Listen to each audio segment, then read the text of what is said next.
ចាសូមស្វាគមន៍មកកាន់ Channel ចំណេះដឹងសម្រាប់សុខភាពថ្ងៃនេះ Channel យើងខ្ញុំនឹងធ្វើការរៀបរាប់ពីអត្ថប្រយោជន៍នៃផ្លែឈើម្យ៉ាងទៀតគឺផ្លែមង្ឃុតដែលបច្ចុប្បន្ននេះគឺផ្លែមង្ឃុតសម្បូរណាស់នៅក្នុងប្រទេសកម្ពុជារបស់យើងចាតោះចូលរួមស្ដាប់ទាំងអស់គ្នាជាមួយនឹងនាងខ្ញុំអំពីអត្ថប្រយោជន៍ដែលយើងទទួលបានពីការទទួលទាននៅផ្លែមង្ឃុតចាដោយដែលអ្នកទាំងអស់គ្នាបានជ្រាបមកហើយថាផ្លែមង្ឃុតគឺជាផ្លែឈើមួយប្រភេទដែលសម្បូរ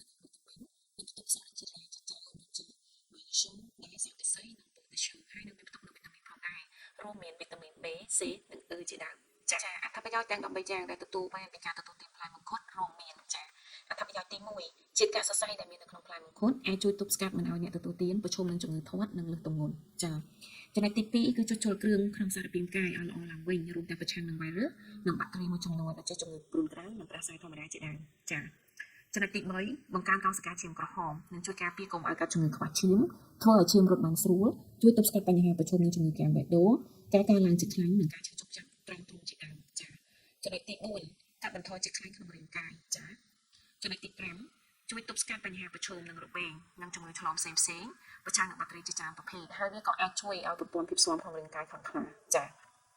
ចំណុចទី6ជំរុញដល់ការជួសជុលកោសិកាដែលងាប់និងការពារពីការកើតជំងឺមហារីកនិងជំងឺនានាដែលទាក់ទងនឹងសរសៃឈាមនិងបេះដូងចាចំណុចទី7ប្រឆាំងនឹងជំងឺដាច់សរសៃឈាមការពារមិនឲ្យលើសសម្ពាធឈាមនិងការស្លាប់មួយចំហៀងខ្លួនដែលបណ្ដាលមកពីការលើសសម្ពាធឈាមចាអត្ថប្រយោជន៍ទី8ជំនួយដល់សុខភាពឆ្អឹងដែលជួយប្រឆាំងនឹងការរលាកសន្លាក់ចាចំណុចទី9គឺជំនួយដល់ប្រព័ន្ធចងចាំប្រឆាំងនឹងជំងឺភ្លេចភ្លាំងឬវង្វេងវង្វាន់ពេលចាស់ជរាចាចំណុចទី10ជំនួយដល់សុខភាពស្បែកធ្មេញមិនឲ្យឆាប់ចាស់និងខូចរួមទាំងជួយថែរក្សាស្បែកដូចជាការពារពីជំងឺមុនជំងឺស្បែកស្ងួតនិងរលាកស្បែកផងដែរចា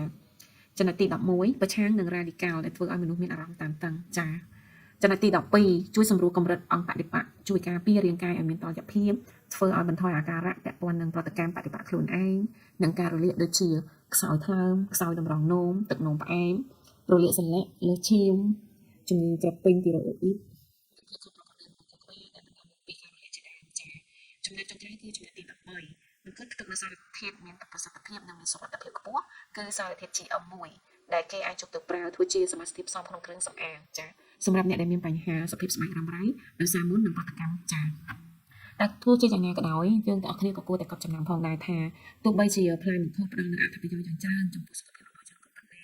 តែយើងមិនគួរទទួលទានច្រើនព្រោះវាអាចបណ្ដាលឲ្យមានជាតិពុលក្នុងខ្លាំងតម្រង់នោមប្រឈមជំងឺមហារីកបន្ថយបរិមាណគ្រាប់ឈាមសនិងធ្វើឲ្យប្រព័ន្ធការពាររាងកាយចុះខ្សោយផងដែរចាហើយអត្ថបទនេះគឺដកស្រង់ចេញពីគេហទំព័រក្នុងស្រុកសុខក្រុមចាហើយអរគុណមែនទែនសម្រាប់ការចូលរួមស្ដាប់នៅ Channel របស់យើងខ្ញុំចា